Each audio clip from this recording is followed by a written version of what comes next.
Hello farmers, so here we go again. This is now an update about the gazebo. The gazebo that we have here, this is just a nice place just to come and relax, especially when it gets hot. When it gets hot, we can come through in here, and this gives you a nice place to come and cool down. It is yet also incomplete. I do a lot of things at the same time, but as I know, I will get to a point whereby everything will get completed. We have tiled in here. That makes it actually a good place where you just come, put your mattress in here, and you can just doze off. So we have in here a place to sit, a place to cook in, and a place to make sure that you can just come and relax and make sure that everything that you have, you can cook in here. We do normally do some cooking in here when we do have time, and this is just a place which we used. This actually started off as a chicken house before it got changed into so many things.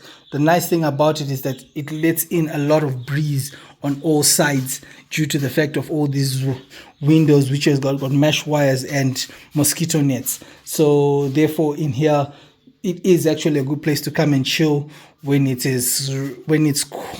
cold or when it's hot outside and you just want to come into a place where it's cool. Coming in here, you relax, you can have some time off, everything will not be do buy a lot of things. So we have stopped at the tuck shop, and this was actually supposed to be a storeroom slash to be changed into a staff quarter for the person to be able to monitor the house from here. But at the present moment, we actually use it for our chickens. This is where we do the brooding for the chickens. Today, as you can see, we have arrived, another 100 chicks have arrived. So this is actually day number 1. This is actually their first feed. And we normally just take care of the chickens in here whilst we do all the brooding from here. Then when we come outside from here, we have this Blair toilet, which hardly is being used as much as we used to in the beginning.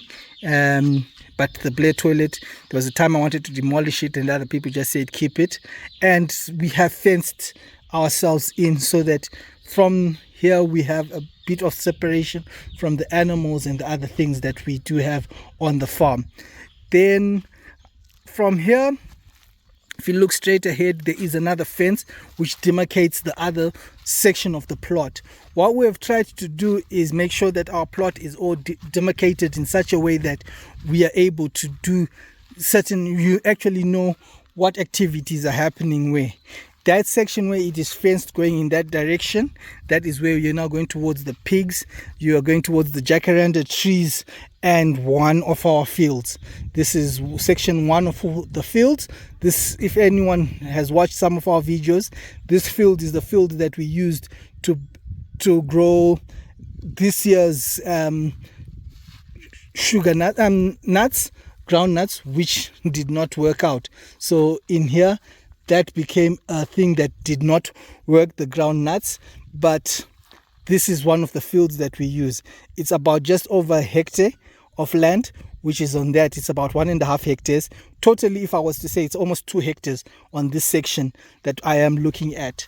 Then in the center, in the middle, where we have our main gate, which is over there.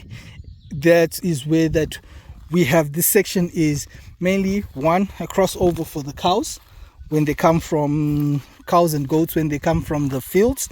And also this is where we have our local chicken run, or which we now call the Sasso chickens, plus this which was supposed to be the grinding mill. It is still a grinding mill, but at the present moment it is the storeroom. This is the storeroom that it still needs to be fixed, it needs to be floored.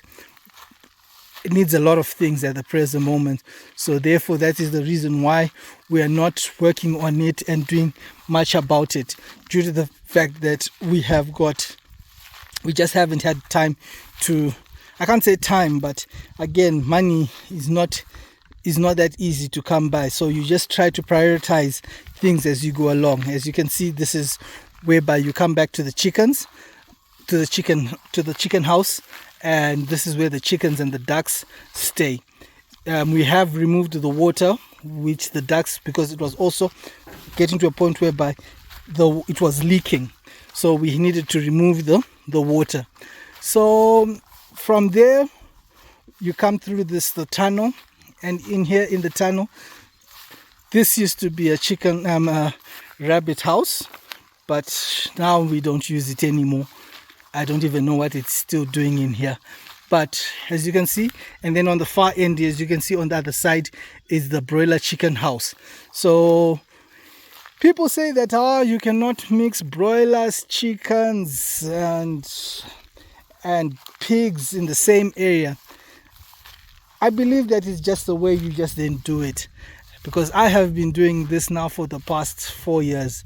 I've had no diseases by having all these things stay close to one another, and everything has just been going on smoothly. So probably I'm the one who's lucky, but all these things have been staying in quite a close proximity from one another, and I've had no problems with it. So for others, they say yes, for biosecurity wise, but for me, I've had no problem.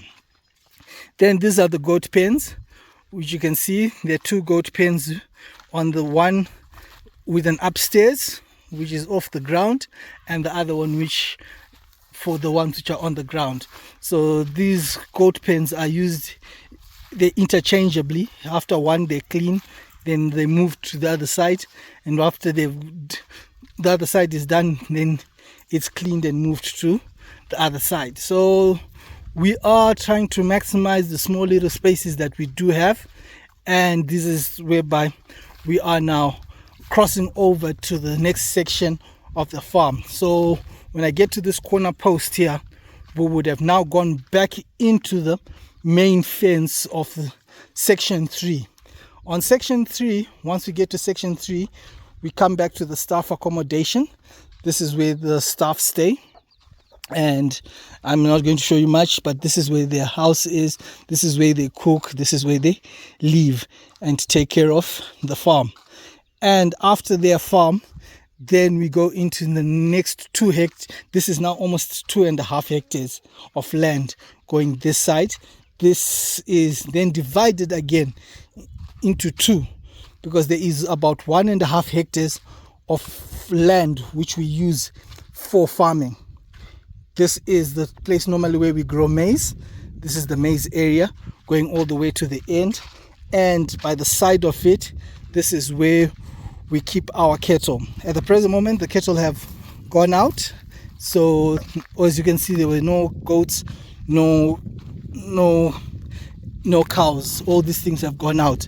So these are the areas that we then keep and then we monitor. But this is where the cow pen is. It is made out of wood, nothing special, simple use of wood for us to build these things. We're using what is available and the resources that we do have available to build as much as possible. So therefore, this dung that you can see here, this dung has been the one that has been removed from the cow pen. This is now actually been here. Now this is actually very good manure, because now it has been sitting like this for almost like about 6 to 8 months. So we'll then take this dung, and this is what we'll then use in the gardens and for all that we're just using on the farm. Then at the back, after we have gone there, at the back here is the small little pen that we do for the cows. Why we did this pen is just in the event that the workers are a bit busy or we need to do other things, the cows can go to the other end and rest in there whilst they will be doing other things. But these are just a few little things that we do. And normally we also use it like when a cow gives birth, for it to have, so that it's not stressed with the other cows. It then can go out and actually spend its time there without being bothered with the other cows. So I think this is really about it about the farm. I think I've given you a full tour of about everything on the farm, where we are at, what we do, how things are, and the way that we just plan ourselves through. So right now it's in the almost first week of May. Things are not looking too well. It's been cold, so we and the rains did not do well for us, so that means that we are going to suffer a bit this year, and that suffering means that we're not going to have a lot of things to grow. So we're just going to use the little waters that we have the best possible way we can, and make sure that we can maximize and do the best we have with the little water that we have. So this is roughly a full tour of the farm. I've gone through each and every area that we have here on the farm, things that we're doing, how we are managing all that we are doing here. Currently we are doing pigs, road runners, broiler chickens, goats, cows. Those are the animals that we do have, and then we can say a bit of ducks, but those are the five animals that we do keep. And then from there on, we then start doing a little bit of horticulture when and anywhere is possible. So thank you very much for having a tour with me. Thank you very much for liking and subscribing to the channel, and thank you very much for all the likes that you give me on the channel. Thank you and have a good day.